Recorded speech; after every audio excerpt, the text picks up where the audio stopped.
Last year I started sharing with you that God is missional. And Jesus Christ said, "As the Father had sent me, so send I you." I hope that we embrace that and understand that mission begins with God. Mission does not begin because the church board decided that we would have a mission statement. Mission begins with God, and mission belongs to God. And God is the first who called Abraham and sent him on a mission. And that mission was simple. Do you remember mission to Abraham? I'll bless you and you will be a blessing. So what is your mission? To be a blessing to someone. It's that simple, friends. There's no need to create or invent something. And so we're sent into the world to be blessing to someone. We're sent with that intent to create disciples, not after ourselves, but disciples for Christ. So you get that missional understanding, right? Now this whole discipleship business is not easy, because after 2,000 years, we kind of forgotten why Jesus said go.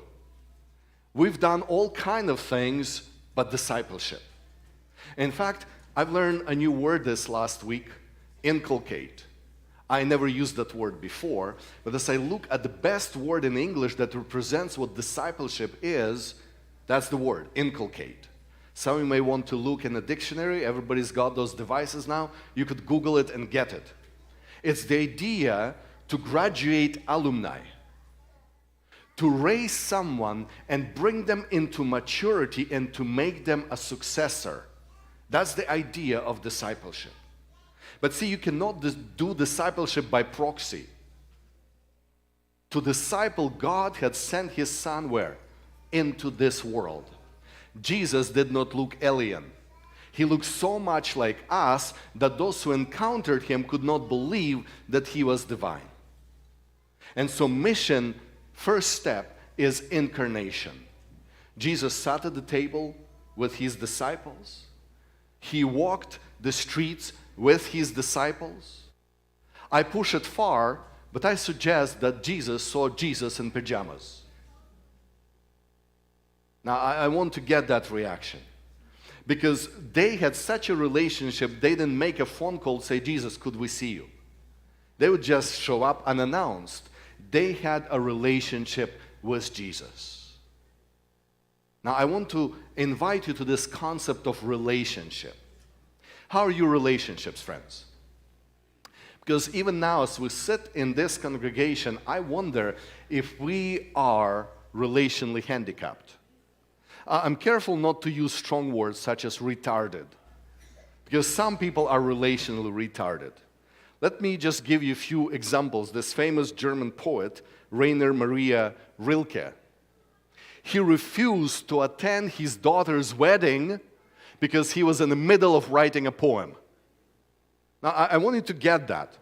He was in the middle of writing a poem, so he would not go and attend his daughter's wedding.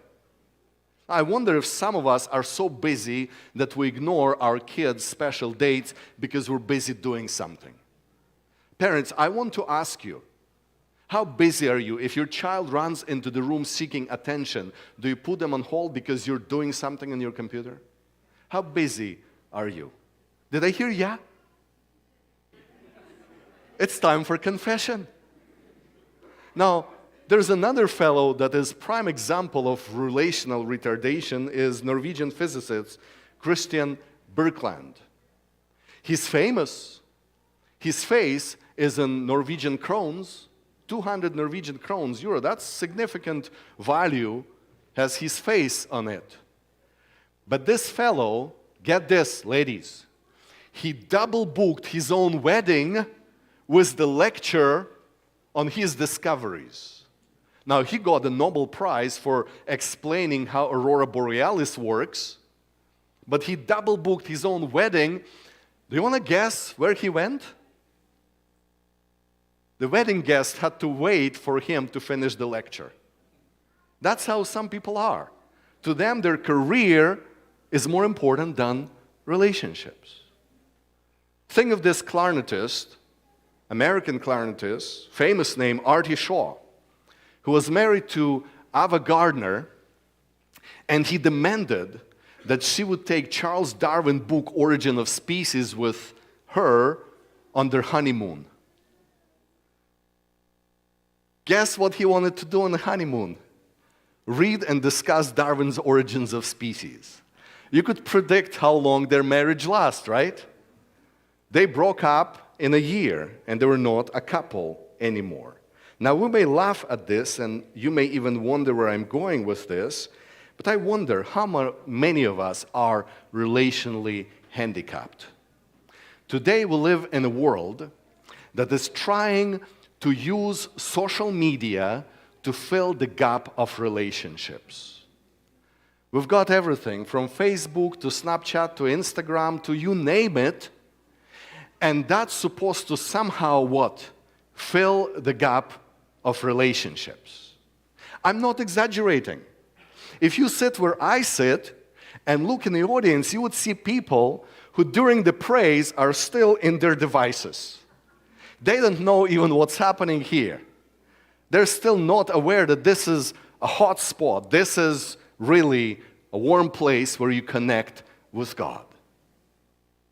See, this hyperconnectivity, this 24/7 connectedness is actually disconnecting us from relationships that we ought to have with one another. And because of that, more and more, ever than before, are walking away from relationships. Today, every denomination out there is decrying the fact that the youth are walking away. Generations are leaving the church. Parents are upset because the kids are walking away from their culture, from their identity, from who they were raised to be. Last Wednesday, Nana led out in prayer meeting, and she drew our attention to this concept of backsliding. We sat right here in this group, those who came, and we prayed and we reflected on that.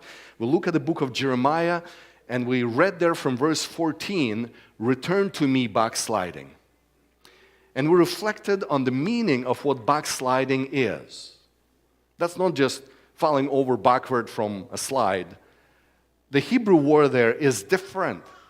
It's the word that literally means turning in a different direction.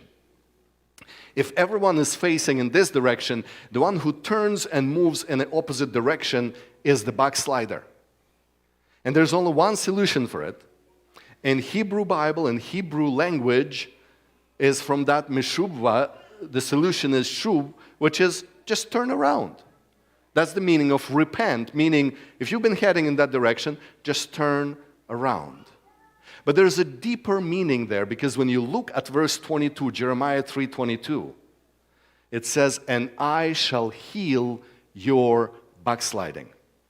Backsliding is not just a problem of turning around, it's something more serious. It's something that needs healing. I want you to picture this story. A young couple, mom and dad, are planning to go out. They've been invited to this high social party, and mom has been looking for it for days. She's got her dress all laid out in a bedroom on a bed. But they've got a little daughter. And the girl has been fussing all day for mom and dad not to go, but to stay home and do something with her. But guess what? Mom and dad, they've got their priorities. And as mom left the bedroom, the little girl found mom's scissors, walked in the room, and adjusted the dress. She really cut that dress well. So when mom walked into the bedroom and saw what happened to the dress, she didn't fly into that fit of rage. She didn't get angry. She just fell on her bed and started crying. And little girl reached out and tugged on mom's leg and said, "Mommy, Mommy."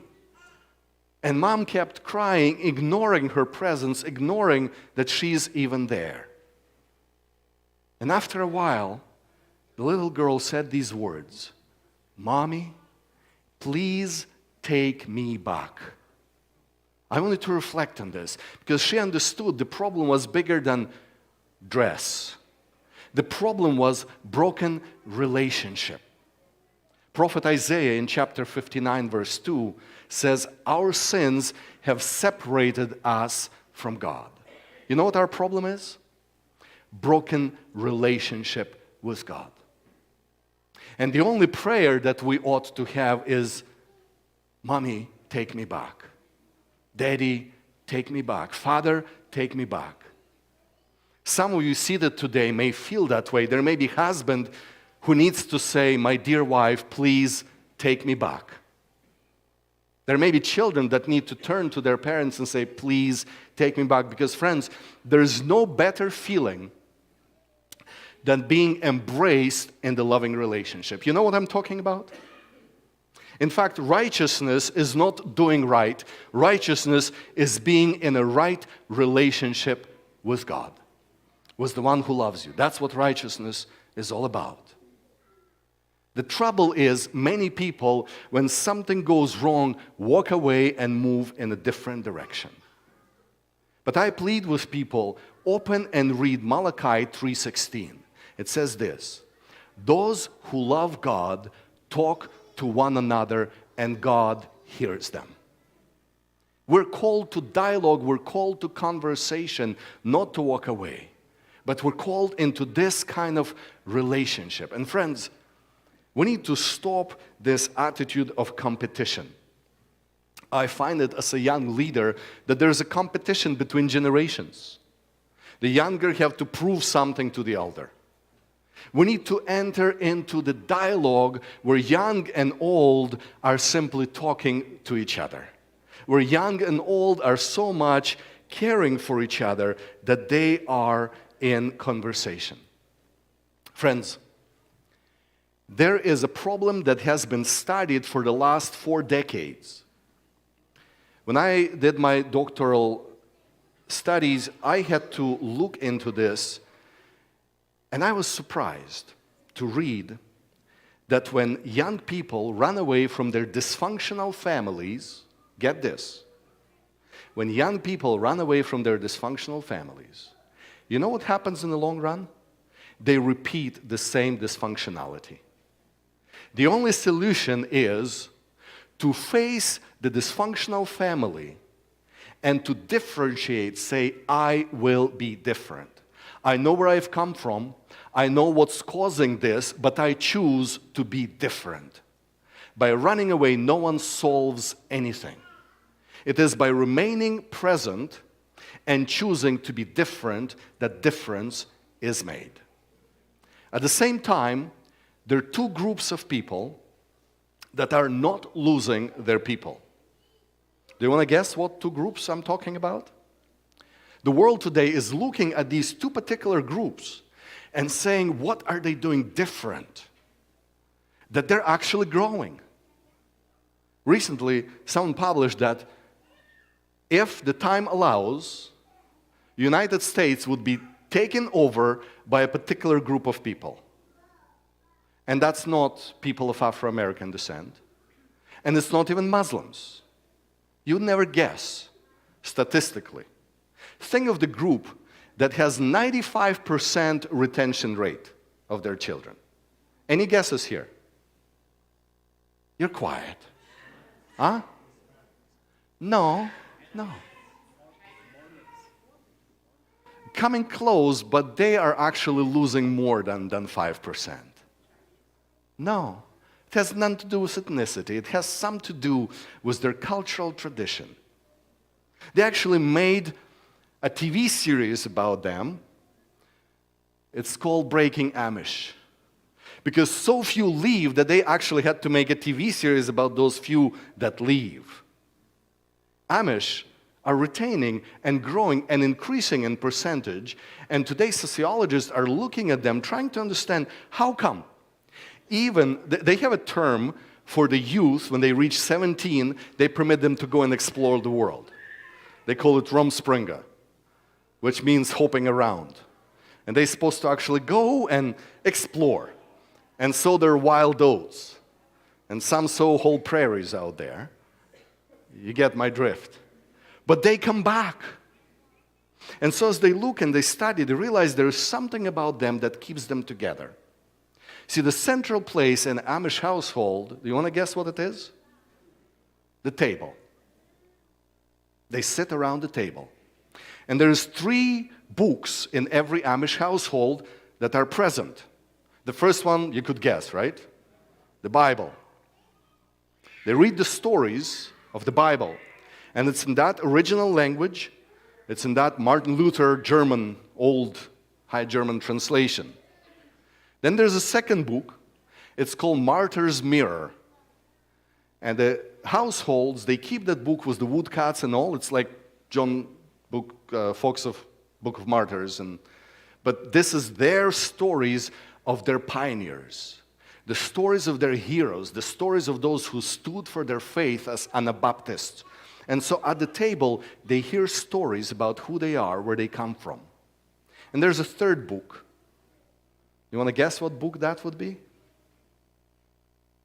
We have our own version, hymnal, Ausbund. And so they sing, because there's no music written, so they put those stories to the melody. And I watched some clips, and it's interesting, people who walked away from that, even 40, 50 years later, when they hear the melody, say, oh, I know the song. Because see, those stories are put in melody, and as you grow up, you're marinated in these three things: your faith, the stories of who you are, and the song. 95% retention rate. The fastest growing, even as isolated as they are, the fastest growing. Now, I'm not looking at the fact that there are abuses happening. I'm looking at the fact that their children are not struggling with identity. Now, you know the second group probably, right? I already put them on the screen there. Which group of people is that? Jewish, that's right, the Jews. Now, around the world, State of Israel has about 7 million, and diaspora has another 7 million. So let's say 14 million around the world. With the population reaching 7.8 billion today, do the math. We're talking what? 0.2%. Is that a lot? Huh? Nigerians, 2.4% in the world. United States Americans, 4% in the world. These folks are 0.2%. There's 18% Chinese, 17% from India, but these folks are 0.2% in the world. But then you look at this and ask yourself, Nobel Prize winners in science, in math, in physics, in chemistry, in everything, about 40%. Pulitzer Prize, 25 to 30%. You want to talk about all the awards over there? From Oscars to Grammys to... What's up with this little group of people? Now, it's easy for us to say, well, they're blessed by God to 1,000 of generations, and that's true. But there's something else that keeps a Jew a Jew. Do you know what is the highlight of Jewish life? Where does it happen? At home, not at the church. And I ask this as a trick question because I put the synagogue on the picture, but the highlight is at home at the table, where the same pattern is repeated. The book is read, the Torah. The stories are told of the heroes. And as stories are told, they're not just narrated to them. The kids are invited to enact those stories. The kids are invited to be in the shoes of Moses. The kids are invited to be in the shoes of Esther, in the shoes of David. They're invited to enact those stories into their present life. And then the songs are sung. They actually go extra length because in Jewish household, one thing is encouraged at the table. Any guesses as to what is done at the table? Besides hearing the stories and singing the songs and eating, questions are asked. Kids are encouraged to ask questions. In fact, at the Jewish household, at the table, the conversation begins with this. Do you have any questions? Is there a question you would like to ask me? Bring it along. There is no fear of kids coming up with challenges that we don't know what to do with, because you discuss it right there at the table.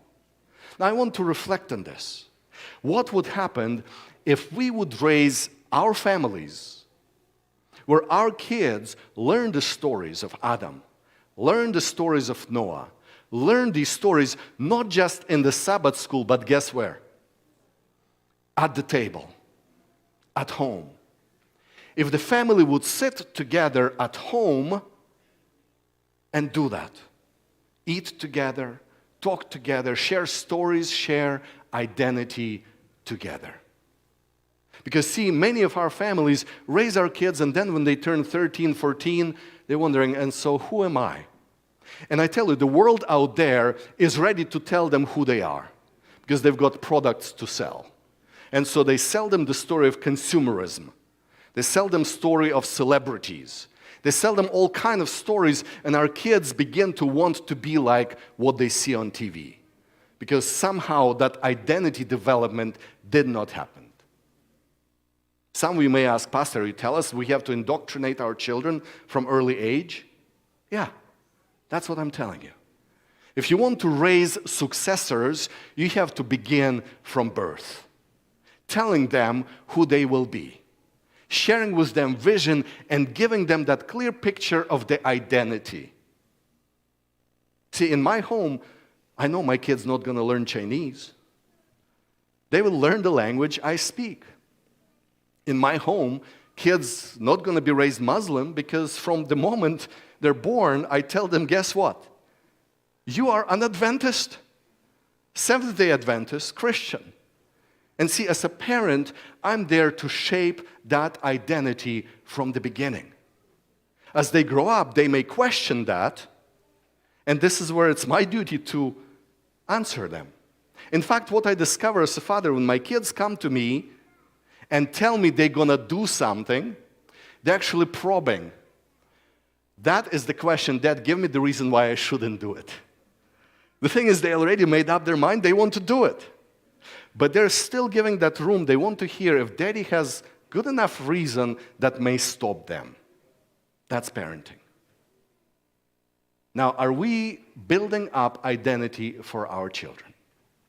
I mentioned this time and again, and I want you to get this. Success means what? I don't know if you've been listening. Success means successor. I want you to think on this.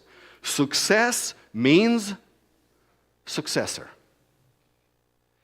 You think you're successful, but if those who follow you will not be successful, have you been successful? There are people who left legacy and inheritance to their kids who destroyed it all in one generation. Success means successors. And that's what discipleship is all about. Raising those who will carry on our values and our identities. And I want to invite you to consider how important the table is. Because, see, people do not walk away from relationships that they cherish. People do not walk away from relationships that bless them, from relationships that nurture them. When you discover your DNA, your story, your roots, it helps to shape and strengthen your identity, and it builds relationships even more. Recently, our family has been doing DNA tests. And it started, we just wanted to see what diversity there is. It started with Samuel. And when he saw his lineup, he's got Asia, Africa, Middle East, Europe, Latin America, all over. We start asking more questions. Where did it come from? So next was Sandra. Didn't answer all the questions. Next was my mother. Still didn't answer all the questions. We had to force Grandpa in spitting into that tube. It took us about 6 months for him to give his DNA. We got more answers. The biggest discovery for me was literally last week when we got Michael's DNA, and I learned something, Joe, and I'm shocked. Siblings have different DNA. It didn't click. I know that the police, when they do that, they could tell a relative from relative. They could tell brother or sister. Siblings, brothers from same mom and dad inherit differently.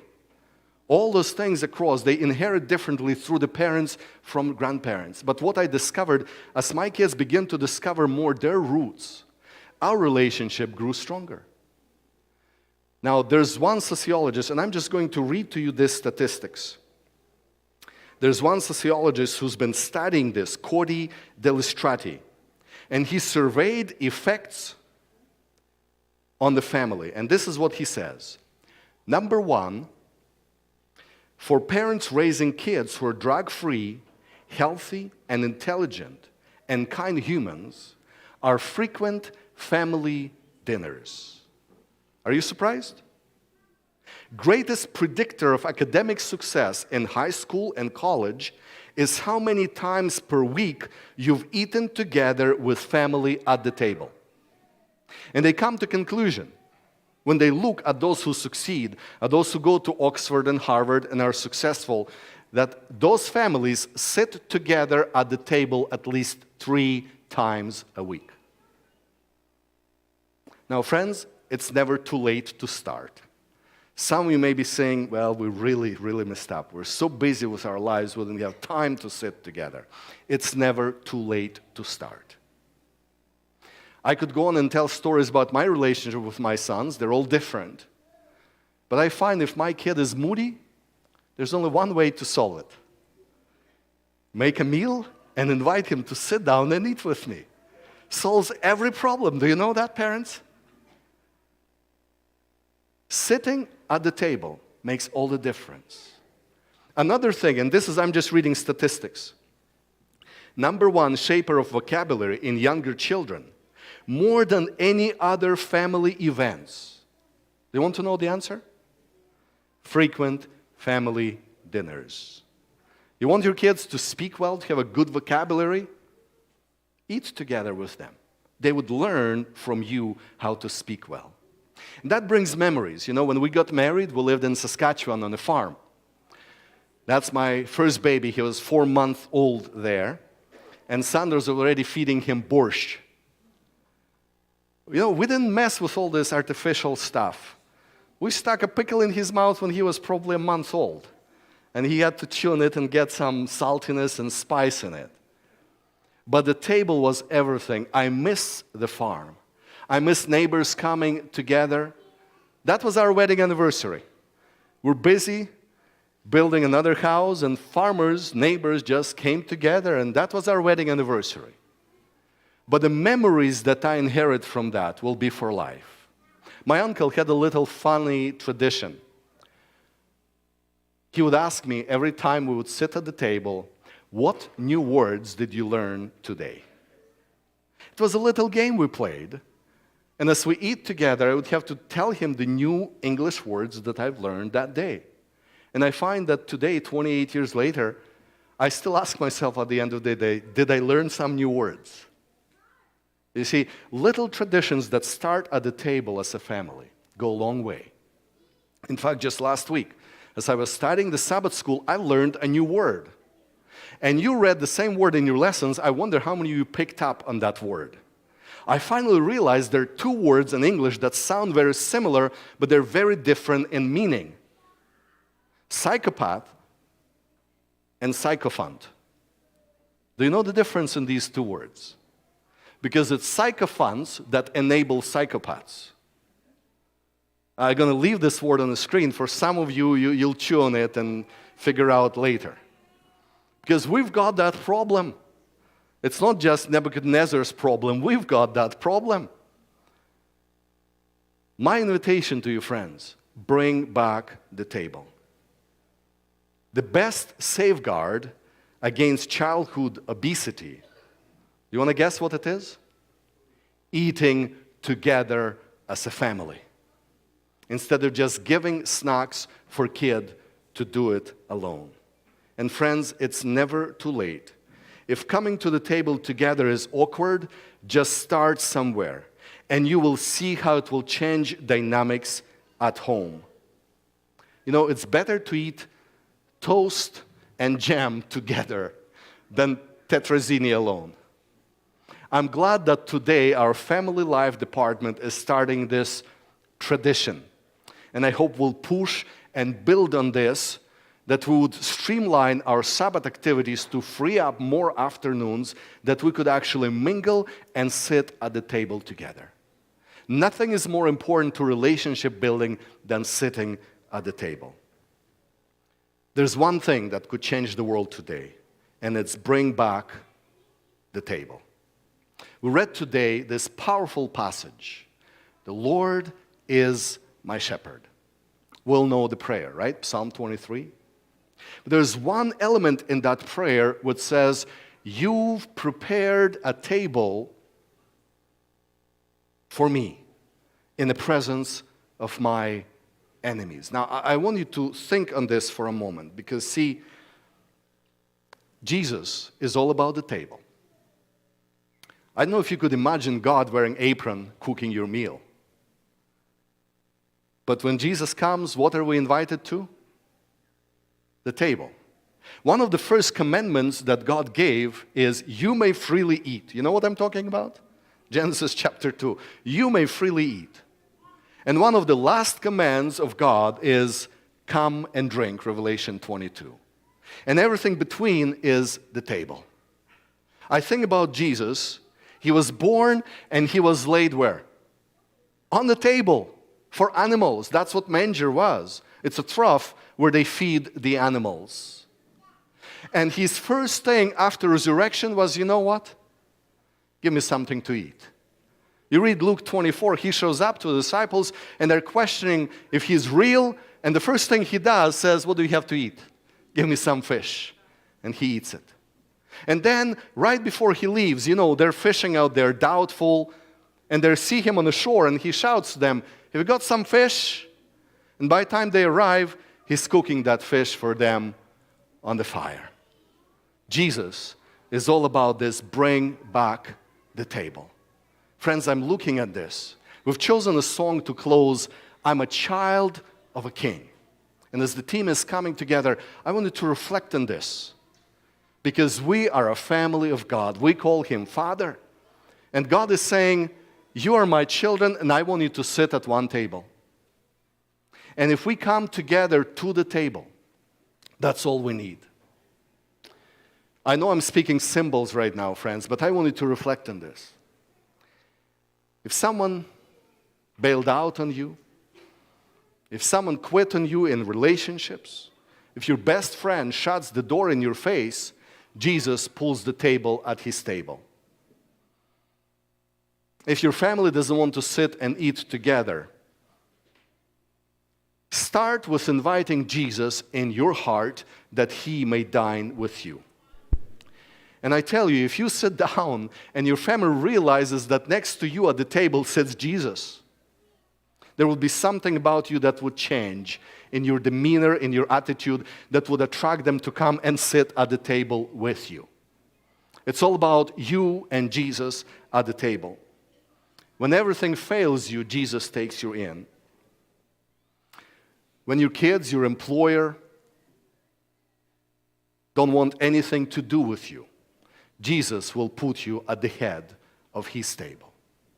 And today, my dear church, I pray that we would learn to allow God to set the table in our lives, and that we would take seriously this simple tradition of table in our homes, that we may raise a new generation that will know they're children of the King.